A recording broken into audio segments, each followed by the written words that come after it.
પ્રણામ. પ્રભુજીને સુગંધી પુષ્પની હાથે ગૂંથેલી માળા પહેરાવતા 1,00,000 વર્ષના ઉપવાસનું ફળ મળે છે. તો આજે આપણે સુગંધી પુષ્પની માળા બનાવતા શીખીશું. ઉત્તમ ભાવ સાથે માળા બનાવવામાં આવે તે અનેક ગણું ફળ આપણને આપે છે.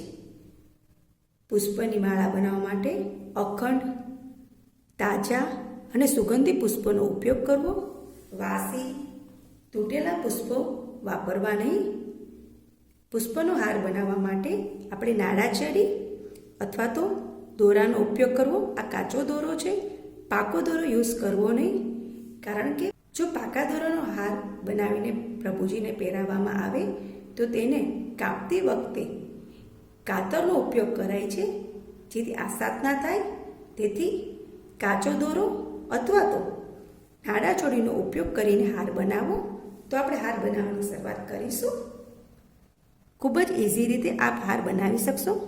સૌ પ્રથમ આપણે જેટલો હાર બનાવવો છે તે પ્રમાણે દોરો લઈ લેવો.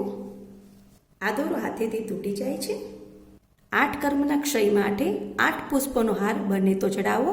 જો એટલા પુષ્પ આપની પાસે ન હોય તો 5 પુષ્પ સાથે તમારી પાસે મરવો હોય તો એને પણ સાથે બાંધીને હાર પહેરાવો પ્રભુજીને. તો આપણે હાર બનાવવાની શરૂઆત કરીએ. સૌપ્રથમ થોડોક આટલો દોરો છોડી દેવાનો, જેથી આપણે પ્રભુજીનો હાર બાંધી શકીએ. પુષ્પ લઈ આ રીતે એને દાંડીથી પકડવાનું. પછી જે ભાગ આગળ છોડેલો છે એને આ રીતે રાખી આ આંગળી વચ્ચે લૂપ બનાવી અને આ રીતે લૂપની અંદરથી દોરો ખેંચી લેવો, જેથી આપણું પુષ્પ ગૂંથાઈ જશે. આ રીતે બીજું બનાવી દાંડી પકડી આ રીતે નજીક લેવા પુષ્પો, જેથી આપણો હાર એકદમ સુંદર બને.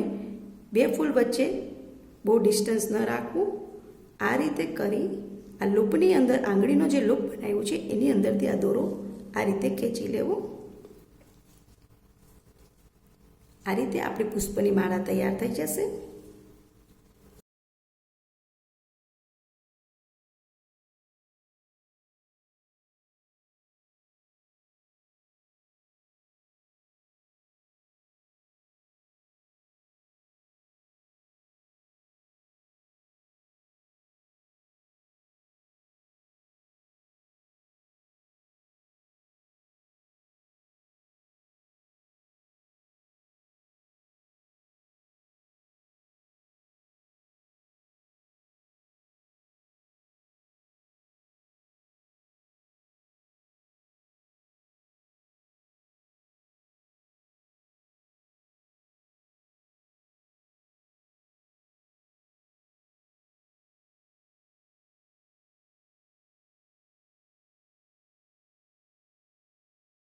આ રીતે આપ માળા બનાવશો તો ખૂબ જ ઇઝી રીતે બનાવી શકશો.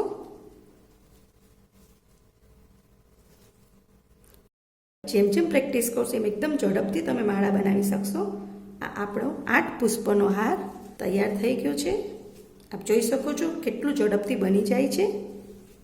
આ રીતે આપ ઝડપથી પુષ્પનો હાર બનાવી શકશો અને દેવાથી દેવ ભગવાનને ચડાવીને 1,00,000 વર્ષના ઉપવાસનું ફળ મેળવી શકશો.